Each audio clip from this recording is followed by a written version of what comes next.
Partnerem odcinka jest Zen.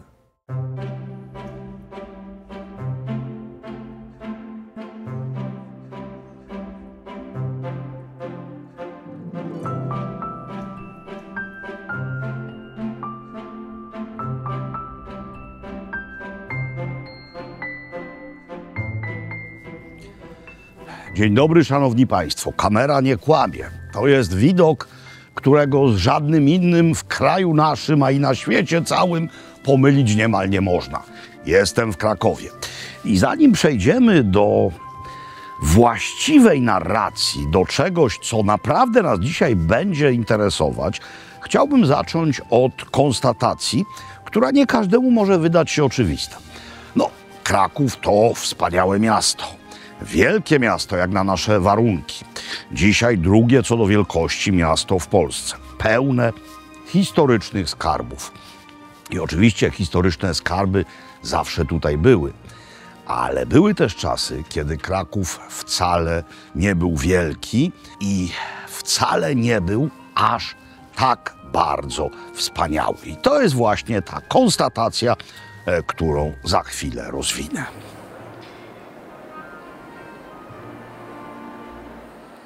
Oto sala obrad Rady Miasta Krakowa. Przepiękna, bardzo niebagatelna, ale w końcu jesteśmy w dawnym Pałacu Wielopolskich. I owa sala pokazuje nam potęgę owego samorządu i znaczenie miasta. Ale przecież Kraków nie zawsze był potężny, wspaniały i nie zawsze był samorządny. XIX wiek, przenieśmy się bliżej współczesności. Kraków, zwłaszcza w pierwszej połowie tego wieku, to był obraz nędzy i rozpaczy. Upadek zaczął się już wcześniej, jeszcze za czasów Wazów, kiedy to stolicę przeniesiono do Warszawy. Najpierw nieprawnie, tylko zwyczajowo. Potem upadek Rzeczpospolitej, rozbiory i upadek również miasta. Kraków jako stolica kadłubowego państewka o nazwie Rzeczpospolita Krakowska chylił się już kompletnie ku upadkowi. W końcu połowa XIX wieku i gigantyczny pożar. Kraków był w dużej części drewniany. No po prostu stała się z tego mała, prawie zabita dechami dziura, pełna skarbów przeszłości, ale bez śladów energicznego, współczesnego życia. I trzeba było dopiero dwóch rzeczy. Trzeba było znowu powrotu do samorządności i trzeba było osoby, która ów Kraków niemal z ruin podniesie.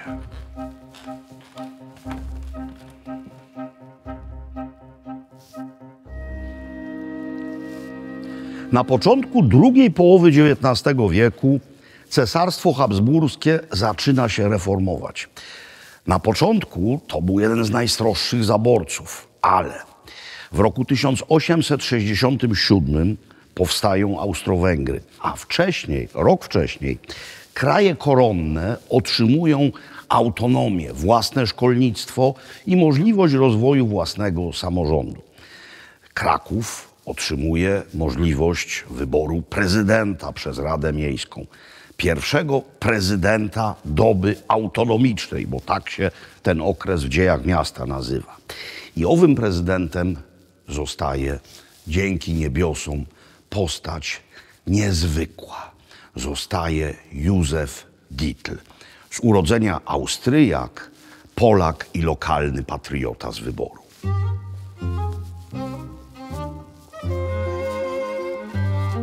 Dietl był synem austriackiego urzędnika i polskiej szlachcianki, ale w domu mówiono po niemiecku. Polskiego nauczył się później i stał się gorącym orędownikiem wprowadzenia polskiego jako języka uczelnianego w szkolnictwie różnych szczebli. Postulował również już wówczas, by w Galicji Wschodniej, tam gdzie przeważała ludność rusińska, ukraińska, jakbyśmy dzisiaj powiedzieli, nauczano w języku ukraińskim, ale był przede wszystkim wybitnym lekarzem. Był rektorem Uniwersytetu Jagiellońskiego. Był lekarzem, który głosił rewolucyjne jak na owe czasy postulaty.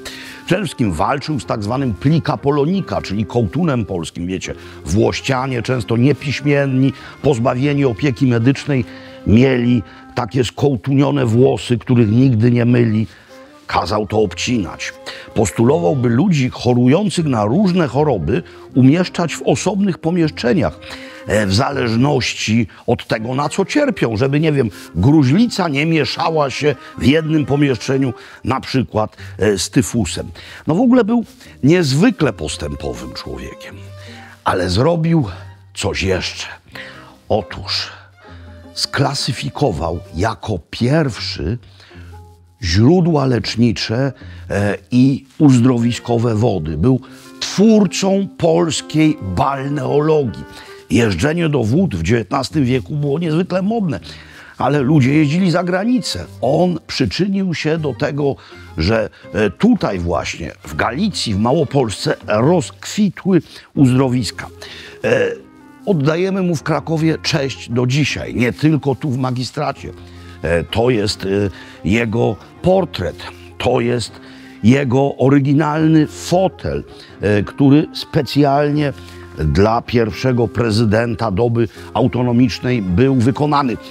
To nie jest eksponat muzealny, to jest w dalszym ciągu używane. Co prawda nie zasiada na tym stolcu, bo tak się kiedyś na taki wielki, piękny fotel mówiło. Nie zasiada na nim dzisiaj prezydent miasta Krakowa, lecz przewodniczący Rady Miasta. Skoro on zasiada, to mogę zasiąść i ja. Moi drodzy, Józef Dietl i balneologia, lecznicze, kuracyjne wody w kontekście Krakowa. O tym dzisiaj chciałbym wam opowiedzieć. 6 lat przed objęciem funkcji prezydenta Krakowa Józef Dietl wydał dzieło o znaczeniu i przeznaczeniu spółki uzdrowisk krajowych. W tejże książce napisał m.in.: używajmy wód zagranicznych, ale nie zapominajmy o naszych, bowiem one roszczą sobie prawo do naszej opieki. Jesteśmy w tej chwili na terenie dawnego zakładu kąpielowego Antoniego Matecznego. Mateczny musiał znać dzieła Dietla. Zresztą balneologia i działanie wód mineralnych i kuracje były w tych czasach niezwykle popularne. Mateczny tak naprawdę miał na imię Anton, był Czechem z pochodzenia. Przyjechał tutaj do Podgórza, gdyż Podgórze, założone jako Józefstadt, było najpierw osobnym miastem. W Krakowie działało jeszcze średniowieczne prawo cechowe. Podgórze było już kapitalistyczne. Łatwiej było tam przedsiębiorcy się przebić. Zatem zaczął jako przedsiębiorca budowlany z wielkim sukcesem. I właśnie tutaj, w tym miejscu, to jest rondo zwane dzisiaj rondem Matecznego. Tak się nazywa od roku 1992, ale wcześniej powszechnie na to rondo mówiliśmy po prostu Mateczny. To jest miejsce wylotowe na Zakopiankę. I właśnie tutaj postanowił wybudować dom, modrzewiówkę. Sprowadził różdżkarza. Przyjechał różdżkarz. Dokładnie tam, gdzie wskazał, zaczęto kopać i pojawiła się woda. Owa woda wydawała, zresztą w dalszym ciągu wydaje, bo to jest to samo źródło, niezwykle charakterystyczną woń zgniłych jaj, siarkowodoru. Człowiek nie wiedzący, o co chodzi, mógłby się zrazić, ale nie Anton Wel Antoni Mateczny. On od razu zrozumiał, że odkrył prawdziwy skarb. Był człowiekiem niezwykle zaawansowanym kuracyjnie. Chorował na nerki, więc bardzo często jeździł do Karlsbadu, czyli do Karlowych Warów. No i tam właśnie pił tamtejsze wody. A tutaj takową wodę miał na swojej posiadłości. No więc co zrobił najpierw? Jako człowiek światły oddał tę wodę do analizy, do Instytutu Balneologicznego w Wiedniu oraz do miejscowej sławy doktora Odona Bujwida. Potwierdzili, że jest to woda lecznicza, woda wspaniała. Więc zwrócił się Mateczny natychmiast do CK Instytutu Górnictwa, Urzędu Górniczego CK, o wyłączność na korzystanie z owych wód komercyjne. I takową wyłączność dostał. No i co tutaj zrobił? Park Zdrojowy również, ale przede wszystkim zrobił tu zakład kąpielowy. To był pierwszorzędny adres z wannami różnych klas. Te najwykwintniejsze, porcelanowe, sprowadzono z Finlandii. W drugiej klasie były wanny żeliwne. Ludzie nie tylko pili ową wodę, ale również w takowej wodzie się kąpali. No ale potem przyszła II wojna światowa i Polska Rzeczpospolita Ludowa. I to wszystko podupadło. W tej chwili budzi się ponownie do życia. No bo jakże można taki skarb zaniedbać?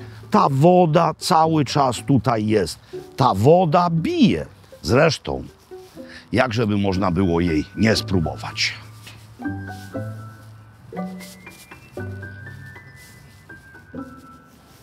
Spuścizna po panu Matecznym jest podniesiona z post-PRL-owskich ruin.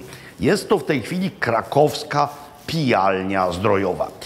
I wielu mieszkańców naszego miasta, już o tych przybyszach nie wspominając, nie ma pojęcia, że mamy w Krakowie własną wodę leczniczą. Bo wedle prawa górniczego ta woda, która tryska z głębokości 30 kilku metrów, zresztą Mateczny miał wielkie szczęście, bo tutaj jest skała, no Podgórze, Krzemionki, skała. Tu pod spodem jest taka sama. Miał szczęście, bo wkopał się w szczelinę pomiędzy skałami, skąd trysnęło źródło. No więc wedle prawa górniczego ta woda jest wodą leczniczą. Inaczej mówi prawo uzdrowiskowe, no bo teoretycznie, żeby coś się nazywało wodą leczniczą, musi pochodzić z uzdrowiska. Kraków uzdrowiskiem nie jest, ale zawartość tej wody, która jest, mówiąc najogólniej, siarczanowo-siarczkowa, jest lecznicza bez dwóch zdań. Boska, jakbym się przeniósł gdzieś do Styrii czy na Węgry, gdzie jest multum miejsc z takimi rzeczami.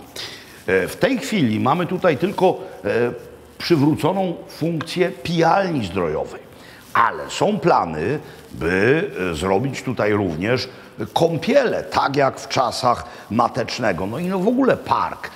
Więc pamiętajcie, moi drodzy, że jak tędy przemykacie, jadąc w stronę Zakopanego, czy też wracając, przemykacie przez owo rondo, macie tutaj taką niezwykłą perełkę. Mamy różnego rodzaju rzeczy z dawnych czasów archiwalne. No to są kopie, ale tu jest po polsku pozwolenie do poszukiwań górniczych wydane przez CK Górniczy Urząd w Krakowie dla pana Antoniego Matecznego. Więc najpierw, jak już ta woda trysnęła, dostał pozwolenie, by dalej to badać, a potem dostał koncesję na wykorzystywanie tej wody. Można się jej napić na miejscu, ale można też, jak ktoś mieszka w Krakowie, zamówić sobie takową wodę przez internet. Mieć własną leczniczą wodę. Nastrój kuracyjny jest wspaniały. Mateczny był na tyle zawziętym kuracjuszem karlsbadzkim, jeździł tam tyle razy, że otrzymał dyplom za pobyty w Karlsbadzie. Ale tutaj mamy własny mini Karlsbadzik, tak. Krakowskie Karlowe Wary.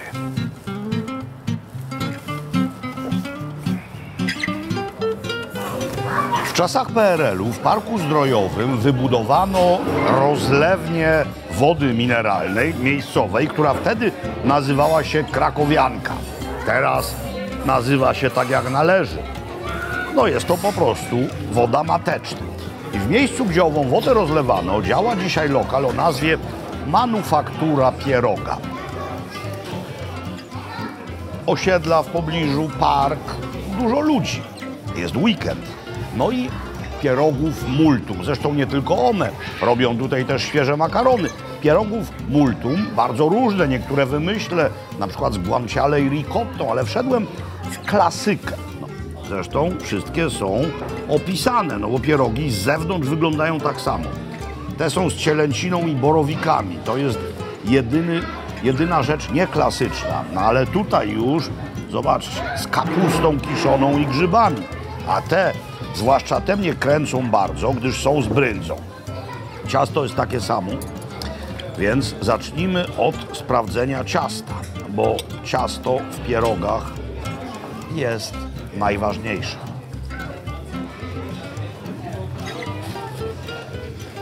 Sprężyste, nierozgotowane, nie za grube, bardzo dobre.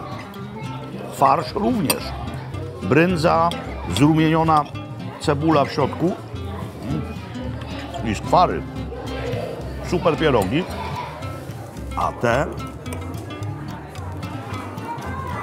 siekana cielęcina, jest siekana. Są prawdziwki, to w nosie już czuć. Porządne pierogi. Szczerze mówiąc, akurat w tym lokalu jestem po raz pierwszy, czytałem tylko o nim pozytywne opinie, ale cieszy się, jak widać, popularnością. Dużo ludzi. Kiszona kapusta.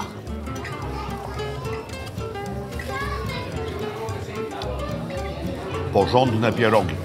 Pan Antoni Mateczny, kiedy jeszcze był Antonem, z pewnością nie był pierogolubnym, bo Czesi wielu pierogów nie jedzą. Ale jak stał się Antonim, to na pewno musiał pierogi kochać. Zresztą Didl pewnie też. Zobaczcie, mówimy teraz o dwóch ważnych postaciach w dziejach Krakowa i nie tylko. I obie były z pochodzenia nie Polakami, a stały się ambasadorami naszej kultury. To jest również siła wód mineralnych, bijących z naszej ziemi. Bryndzę kontynuuje.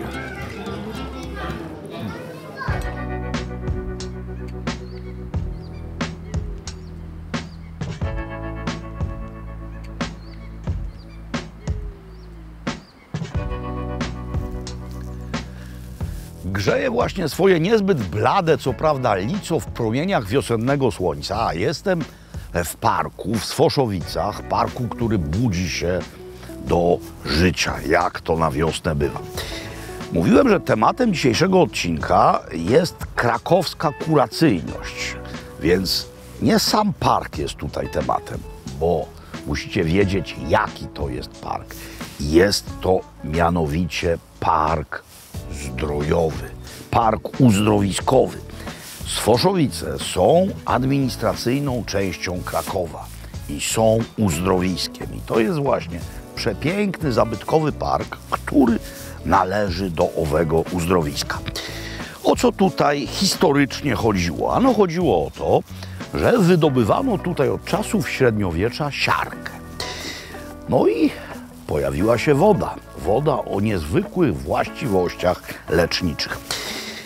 Jako pierwszy w zasadzie w sposób kompleksowy jej właściwości docenił profesor Uniwersytetu Jagiellońskiego Feliks Radwański, który w roku 1811 kupił to miejsce i począł działalność kuracyjną. Tutaj mamy pod tą glorietą źródło główne owej wody. Jaka to jest woda? To jest woda siarczanowo-wodorowo-węglanowo-wapniowo-magnezowo-siarczkowa. Siarczanowo-wodorowo-węglanowo-wapniowo-magnezowo-siarczkowa. Taka właśnie ona jest.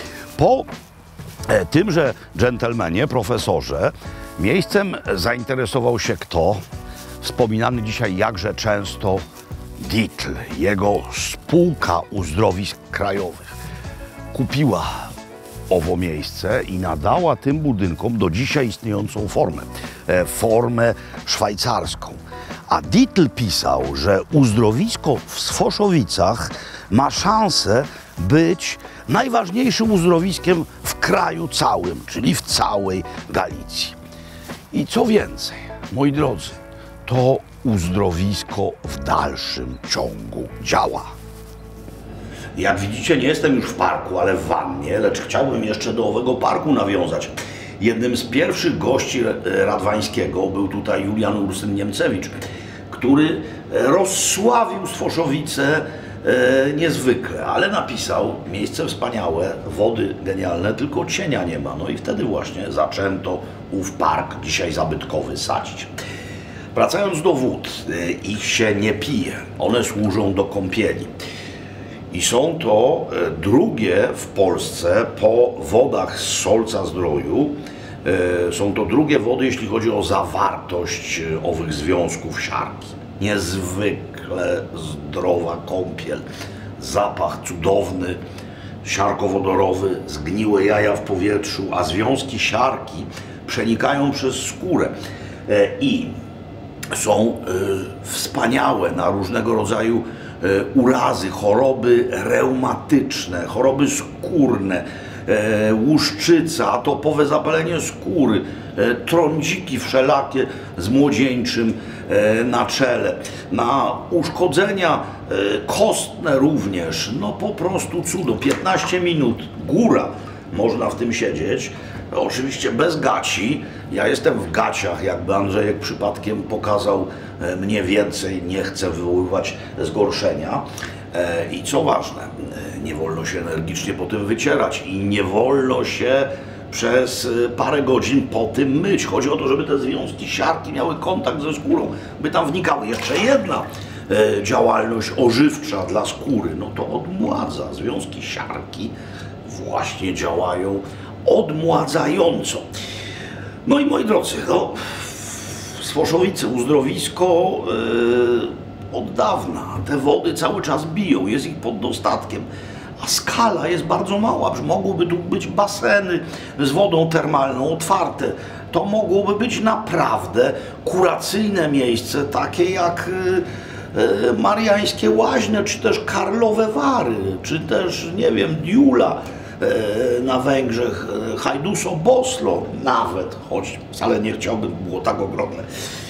Więc tylko wszyscy muszą chcieć, żeby tak było. Więc pamiętajmy, że dość często w naszym najbliższym sąsiedztwie mamy rzeczy wspaniałe, o których nie mamy zielonego pojęcia.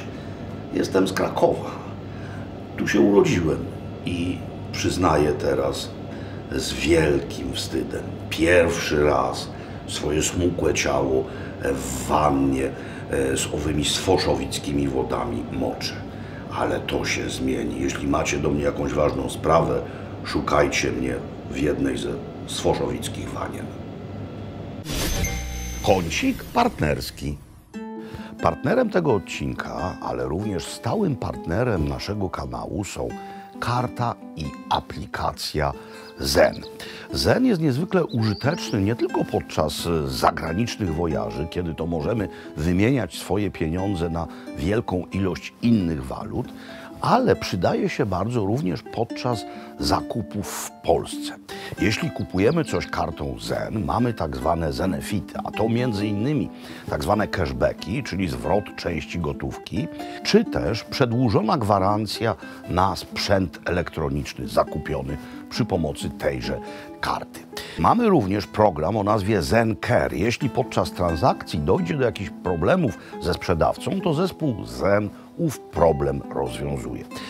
Każdy, kto chce stać się posiadaczem karty Zen Pro, na hasło Makłowicz może się nią cieszyć przez 150 dni gratis. Koniec kącika partnerskiego. Moi drodzy, zgodnie z logiką dzisiejszego odcinka potrawa musi być kuracyjna, a więc zero smażenia, zero nadmiaru tłuszczu, lekkostrawność, w ogóle lekkość. No więc zrobię potrawkę kuracyjną, potrawkę zdrobiu, coś co pamiętam z dzieciństwa. No i właśnie to wam teraz przygotuję. Jaka część kurczaka? Moim zdaniem najlepsza. To jest mianowicie wytrybowane udko. Mięso z udka bez skóry, bez kości, nie tak suche jak pierś. To się będzie gotowało. Już idę po garnek. bo będziemy tutaj mieli kilka faz. Najpierw trzeba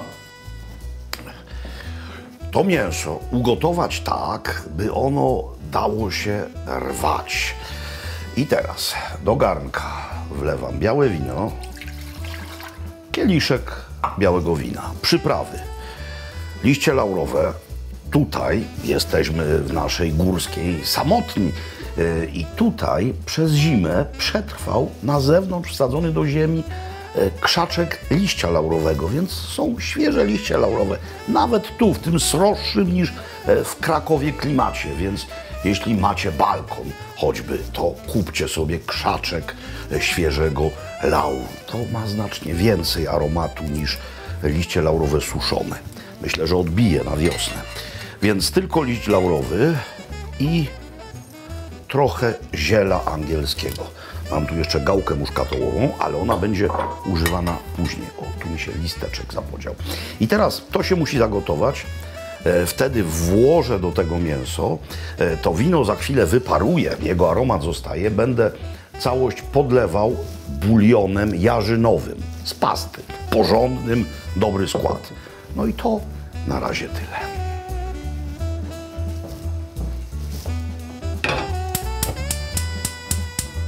Sytuacja wygląda idealnie. Wino jeszcze jest. Zostawmy teraz trochę naczynie odkryte, żeby wino odparowało. A ja w tak zwanym międzyczasie zagotowałem wodę. No, w czajniku po prostu. I teraz ta woda będzie mi potrzebna do przygotowania ryżu. No bo potrawka jest najlepsza albo z ryżem, albo z kaszą. Jaki to jest ryż? To jest ryż jaśminowy, czyli tego ryżu się nie płucze wcześniej. Pokażę wam, jak robię ryż, czyli wszystko wsypuję do garnka i teraz zalewam ryż wrzątkiem. Tego wrzątku powinno być mniej więcej na 2 palce ponad ryż. I teraz stawiamy to na niewielkim ogniu, nie mieszamy, tu się robią takie dziurki i musimy czuwać. Ryż musi wchłonąć wodę. Jak wchłonie wodę, wtedy wsadzę go przykrytego do piekarnika nagrzanego do 100 stopni, 100 stopni nastawione akuratnie. A teraz mogę podlać bulionem. No, to mógł być bulion drobiowy, ale wziąłem jarzynowy, żeby było bardziej kuracyjnie. Podlać niezbyt obficie. Spójrzmy. No jeszcze trochę tego wina jest, ale to są jeszcze soki z kurczaka. Widzicie? Podlewamy. Listek do środka. Przykrywamy i gotujemy. Jak widzicie, ryż wchłonął całą wodę, tam jej reszteczki, jeszcze gdzieś na dnie się czają i bardzo dobrze, bo gdyby w ogóle cała woda została wchłonięta, mogłoby się od spodu przypalić, a tak. Teraz właśnie to przykrywamy, wkładamy do pieca 15-20 minut, pół godziny, 100 stopni, ryż będzie miękki. Choć w tej formie byłby do podania w Tajlandii, bez soli w ogóle i taki kleisty. My go zrobimy trochę inaczej, ale to jest warunek konieczny. A teraz zaglądamy tutaj. Zaglądamy tutaj i sprawdzamy, czy mięso da się już porwać na kawałki. Da się. Niech chwilę przestygnie. Przenoszę całość tam. Gdyby to była pierś kurczaka, to podczas takiego procesu zrobiłyby się z tego strzępy, gdyż to jest znacznie suchsze mięso. To jest wilgotniejsze, ma inną konsystencję i dlatego jest po prostu doskonałe. Takie właśnie kawałki. Wszystko widelcem da się zrobić. Mięso z udek jest ciemniejsze i przez to jest po prostu doskonałe na potrawkę. Czy Józef Dietl albo też Antoni Anton Mateczny mogli coś takiego jeść? No ba. Jedli to z pewnością. Pewnie Mateczny w Karlsbadzie, jak tam popijał wody i miał dietę nerkową. A Dietl, no, to jest przepis stary, ale jary. Widzicie, tu jest, jeśli chodzi o bukiet, w smaku jeszcze wino, bulion jarzynowy, trzeba dać tu trochę soli. Próbowałem owego bulionowego wywaru i on nie jest słony, więc trochę soli. I teraz tak naprawdę wszystko, co tutaj mam na stole, czyli dodajemy kurczaka, no i coś, co zaraz będzie się działo, a przesądzi o potrawkowości tejże rzeczy. Mianowicie jarzyny, por, głównie biała część, nacięty wzdłuż, precyzyjnie oczyszczony i pokrojony w plasterki. To się wszystko rozpadnie.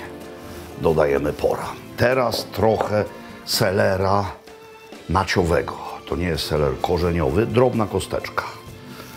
Trochę marchewki startej, dwie niewielkie marcheweczki, starte na grubym oczku tarki. Bach. No i zieloność, gdyż potrawka musi w zieloności brodzić. Koperek, bardzo proszę, oraz natka pietruszki, bardzo proszę. I to wszystko trzeba jeszcze doprawić gałką muszkatołową, najlepiej świeżo startą. Płynu tam nie ma w tej chwili obficie, ale jest wystarczająco, by to zmiękło, a będzie tutaj jeszcze płynny dodatek, dość istotny. Czyli to odkładamy, przemieszamy, kładziemy na ogniu, przykrywamy i kwadransik. A, gorące!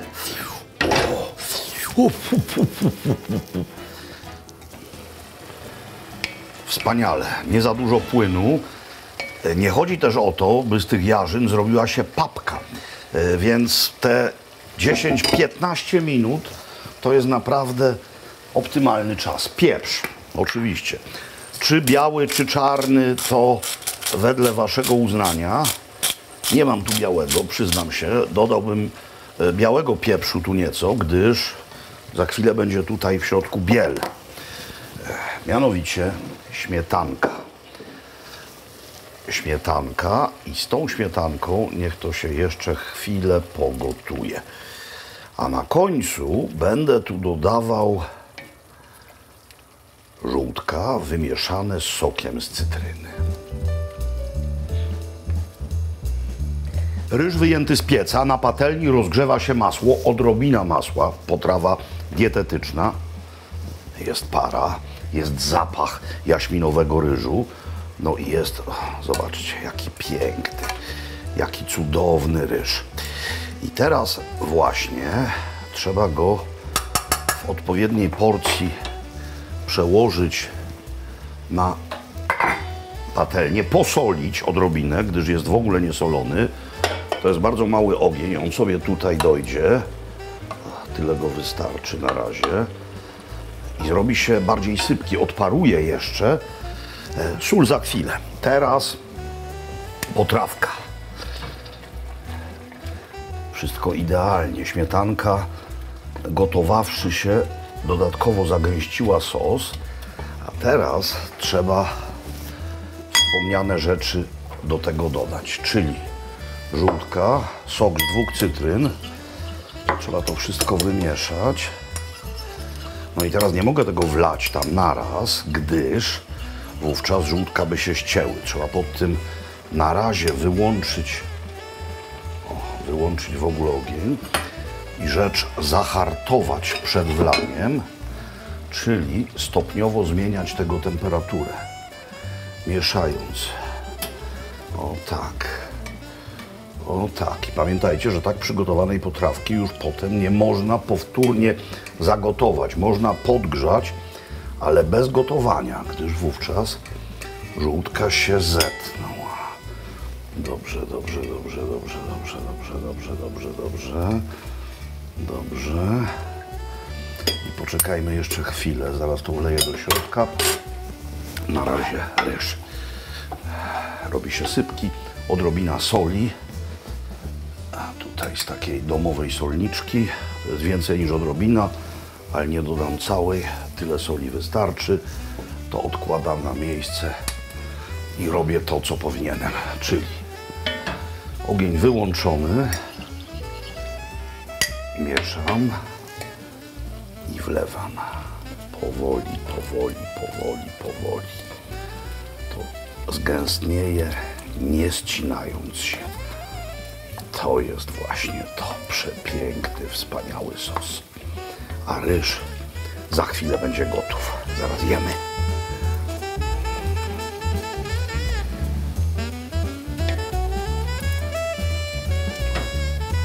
Już na talerzu. Jako że mamy sytuację kuracyjną, więc to nie jest ogromna porcja, ale spójrzcie, sos jest gęsty. Zresztą jest go niewiele. Chodzi o to, by to było tym sosem otulone. To jest potrawka, czyli to musi być jedność. Żółtka nie są ścięte, jarzyny nie są rozgotowane. One wyraźnie lekki opór zębom stawiają. Ryż jest świetny.